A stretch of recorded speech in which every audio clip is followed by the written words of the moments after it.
We had a saying amongst the chaplain residents at the University of Virginia, where I just finished my residency last year. When the going gets tough, the tough gather around a computer and watch funny videos of cats on the internet. Or we read webcomics, and one of my favorites is called The Oatmeal. It's written by a guy named Matthew Inman. And in one comic, Inman, who is himself a marathon runner, describes a phenomenon that runners call hitting the wall. When you reach that point in a long race where you feel emotionally and physically defeated. The wall is an obstinate and an immovable object. You cannot silence it, you cannot outrun it, and you can't beat it. But I don't believe in the wall, says Inman. I believe in the blurch. The blurch is a floating cartoon cherub who follows Inman to work and on the marathon trail, entreating him to slow down, to quit pushing his mind and body to such extremes, to go home and watch the entire RoboCop trilogy on Netflix. Unlike the wall, the blurch's insidiousness is not that it stops you in your tracks. It's that it eventually convinces you to quit trying at all. It isn't hard to make a connection between a life devoted to ministry and the act of running a marathon. Both push the mind and body to previously unthinkable extremes. Both seem more than a little nuts to people who have never participated in them. And both are 100% voluntary.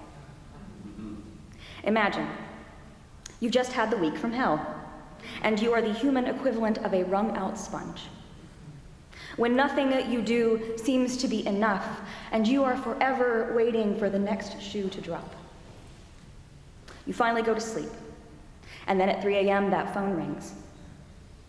In that moment, the minister's blurch appears, and it asks us this very simple question, and it's the question that I want to pose to all of you now. What the hell are we thinking? There are lots of really good reasons that people push themselves to all of these extremes. Some folks run marathons for vanity or the health benefits, or to prove something to themselves. Maybe it's just the adrenaline and endorphins and serotonin flooding my brain when I run, Inman says in the comic. But I don't care. Every day, the world around me is so very loud. It begs me to slow down and sit down and lie down. But when I run, the world grows quiet. I run very fast because I desperately want to stand still. In ministry, we often meet people in the places where the borders between our human lives and the holy has suddenly become terrifyingly thin. And we push ourselves forward because we know that the trauma bay or the prison or the congregation to which we have been called is holy ground.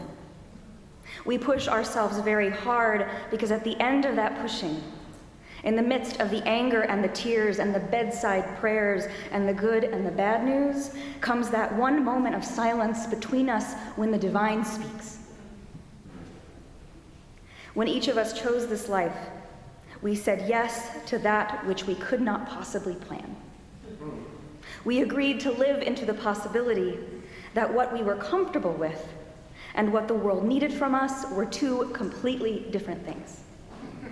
We agreed, however imperfectly and tired and hungry and cranky and human, to show up. And this is the great liminal moment when our marathon begins. And I couldn't have asked for better running partners. And we couldn't have asked for better running partners. So thank you.